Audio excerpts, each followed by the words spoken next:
That good teachers are born and not made. You're either a good teacher or you're not a good teacher. It doesn't really matter whether you get feedback from students or not. It really doesn't matter whether you do anything to try to improve your teaching. You either got it or you either got the right stuff or you don't have the right stuff, is the argument that you hear a lot of the time.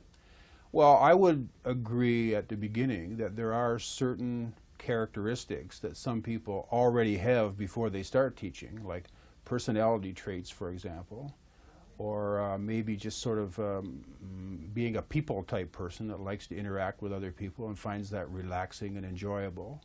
And voice characteristics also. Like some people have a voice that's very amenable to good teaching. It just works very well for them in the classroom, and some people don't have a voice. And I think all of those things, personality traits, extroversion, voice characteristics, are to a great extent present before you ever start teaching. Whether they're hereditary or not, I'm not sure, but they're with you before you ever begin teaching.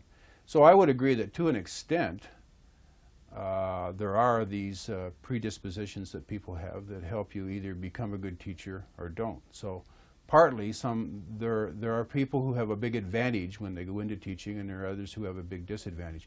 But nonetheless, I would argue that pretty well anybody can improve their teaching a lot, dramatically, enough so that they notice the difference, students notice the difference, so they're way better than they were before. They might not be a Nobel Prize winning teacher, but they're a lot better teacher than they were before, and they did it all through practice, feedback, doing things to try to incorporate things into their own teaching that will improve their performance, reading about teaching. So they're made teachers rather than born teachers. I would agree that they might not become the best teachers in the world as a result of this approach, but the amount of gain that they'll get out of it is definitely enough to make the effort worthwhile.